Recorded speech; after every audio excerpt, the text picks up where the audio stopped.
Hello, I am a piano performance major at USF. My name is Brandon. Today we're going to talk a little bit about the fundamentals of hand technique. So I get this question a lot at the piano. How are we going to play the piano? What is the best position to have? Usually we want to avoid sitting too close to the key bed.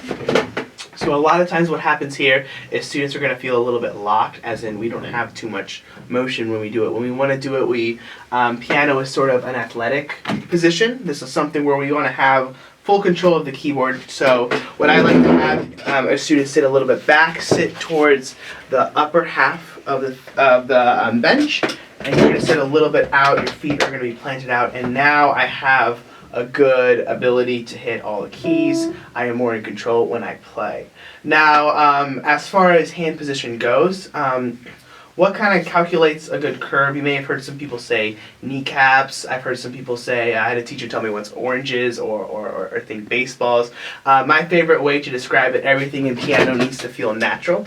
We want everything to be in a very, very equal state with our body, so we can avoid injury, and everything can be tension free and feel very fluid. So what I always like to have students do, if you're starting at the piano, if this is your first time, maybe the first couple of months, if you just kind of sit at the edge of the piano like we discussed at the beginning, and you just let your arms hang dead, and you just totally relax your shoulders, totally relax your arms, you're going to notice your hands are actually going to go into a natural curve. Your hands actually have a natural curve to them. No one walks out like this. Nobody walks out like this. Your body has, we call that anatomical position. This is a position that is totally natural for the body, and this is the same position that we use to play piano. It's not too curved, it's not too flat, and this kind of gives us good control whenever we're going to play a note. So that's sort of how we're going to hold our positions. If it's your first time playing piano, I would recommend maybe the first 2 months. Before you sit down, you play anything, you just kind of allow your hands to rain dead. Make sure your back is straight and your head is up and you're at the edge of your bench. Then go ahead and put your hands down, and then you can begin your practice. Now let's talk about how we're going to attack the keys. All right, it may seem very simple. You know, the piano is one of the most simple instruments to make a sound of. You know, anyone can do it. You just hit the button and the sound comes out.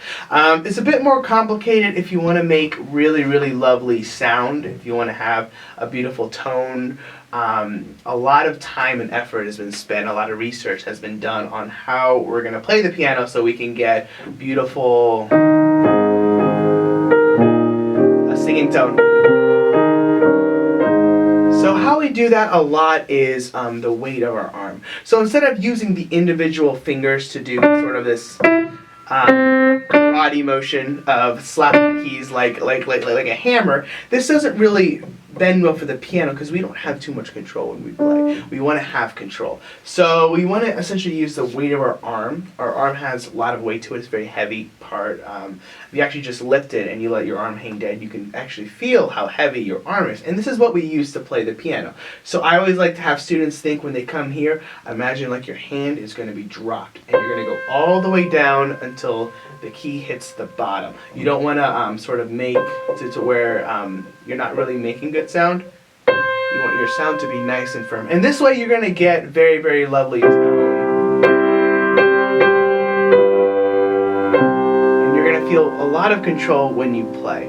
These are just very, very simple stuff to kind of help you make more clear sound. That's something I see a lot of students having trouble with. So if it's your first time starting piano, these are just great ways to sort of make the piano playing process a little bit easier so that you can start making the sound and making the music that you enjoy. So thank you so much for sharing this time.